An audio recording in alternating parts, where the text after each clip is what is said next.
ایک طرف پوری دنیا اور خود ہمارا پیارا پاکستان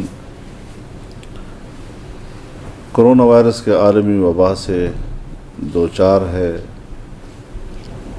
اور اس بات کا تقاضا کیا جا رہا ہے کہ بھرپور قومی یکجہتی کا مظاہرہ کیا جائے اور ایک قوم بن کر اس کا مقابلہ کیا جائے۔ بالکل اسی جذبے کے ساتھ تمام سیاسی جماعتوں نے، تمام مذہبی اور دینی جماعتوں نے، علماء نے، ائمہ مساجد نے، بازاروں کی تنظیموں نے، صنعتکاروں نے، مزدوروں نے، ہر طبقے نے یکجہتی کا اظہار کر کے جس طرح ریاست نے ہدایات دی اور جس طرح عالمی سطح پر احتیاطی تدابیر اختیار کرنے کی تعلیمات دی گئیں، اس پر عمل درآمد کے لیے آمادہ ہو گئے۔ ایسے وقت میں جبکہ ایک طرف ہمیں یکجہتی کا درس دیا جا رہا ہے، دوسری طرف حکومت اس بات کا اعلان کر رہی ہے کہ 18ویں ترمیم پر نظر ثانی کی جائے گی،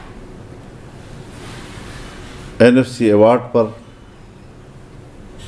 نیا قانون لایا جائے گا۔ یہ ظاہر ہے کہ ایسے نازک وقت میں، حساس وقت میں قومی یکجہتی کو سبوتاش کرنے کے علاوہ اس کے اور کوئی نتیجہ نہیں نکلے گا۔ پاکستان کو مسلسل تجربہ گاہ بنایا گیا ہے۔ یہاں پر کسی زمانے تک صدارتی طرز حکومت نافذ تھا۔ صدارتی طرز حکومت ہو یا ماشاء اللہ، یہ ناکام ہو چکا تھا۔ اس کے نتیجے میں ملک دو لخت ہوا، اور تمام سیاسی جماعتوں نے متحد ہو کر پارلیمانی طرز حکومت پر اتفاق کیا۔ سن 1973 کا آئین بنا۔ پورے پارلیمنٹ نے اور پارلیمنٹ کے تمام سیاسی جماعتوں نے، عوام کے نمائندگان نے اتفاق رائے کے ساتھ آئین کو پاس کیا، اور پارلیمانی طرز حکومت، جمہوری نظام، وفاقی نظام، اور یہ کہ اسلام پاکستان کا مملکتی مذہب ہوگا، اسے ایک بنیادی ڈھانچہ مہیا کیا۔ میں علی وجہ البصیرت سمجھتا ہوں کہ بنیادی ڈھانچے میں سے اگر کسی ایک شق کو بھی ختم کیا جاتا ہے تو پھر ازسر نو ایک آئین ساز اسمبلی تشکیل دینی ہوگی، اور دوبارہ سے آئین پر آئین سازی کرنی ہوگی۔ یہ بہت کڑا امتحان ہے۔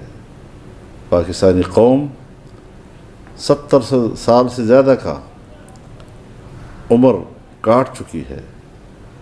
مزید یہ نئے نئے تجربوں کا متحمل نہیں ہو سکتا۔ 18ویں ترمیم پارلیمنٹ نے اتفاق رائے سے پاس کی، اور تمام جماعتیں آئین پر نظر ثانی اور آئینی اصلاحات کمیٹی میں شریک تھیں۔ لیکن آج خدا جانے کس ایجنڈے پر 18ویں ترمیم کو ختم کرنے یا اس میں رد و بدل کرنے کی باتیں کی جا رہی ہیں۔ میں سمجھتا ہوں کہ اس سے سیاسی بحران پیدا ہوں گے۔ اس سے سیاسی بحران نہیں، آئینی بحران پیدا ہوں گے، اور جن حالات سے ہم گزر رہے ہیں، یہ حالات کسی طرح بھی کسی آئینی بحران کے متحمل نہیں ہو سکتے۔ لیکن ہم خود اپنا سفر اس جانب آگے بڑھا رہے ہیں کہ جو پاکستان کے مستقبل کو تاریک کرتا ہے۔ ہم کسی طریقے سے بھی ملک کو ایسے حالات کی طرف دھکیلنے کے حق میں نہیں ہیں، ہم ملک کو مزید اندھیروں کی طرف نہیں دھکیل سکتے، ہم ملک کے مستقبل کو کسی داؤ پہ نہیں لگا سکتے۔ اس حوالے سے میں نے پاکستان کی اپوزیشن کی جماعتوں کے قائدین کے ساتھ، اکثر قائدین کے ساتھ میرے رابطے ہو چکے ہیں، اور ضرورت ہے اس بات کی کہ ہم اس پر ایک متفقہ موقف اختیار کریں اور صحیح معنوں میں قوم کی رہنمائی کرے اور قوم کی قیادت کا حق ادا کرے، اور اس کرب کے وقت میں قوم کو اطمینان دلائے کہ آپ جس مشکل میں مبتلا ہیں، اس مشکل کے ہوتے ہوئے ہم نہ کسی دوسرے مشکل کے متحمل ہیں، اور نہ ہی آپ کو ہم کسی دوسرے مشکل کی طرف اور کسی نئے اندھیرے کی طرف دھکیلنے کی کسی کو اجازت دیں گے۔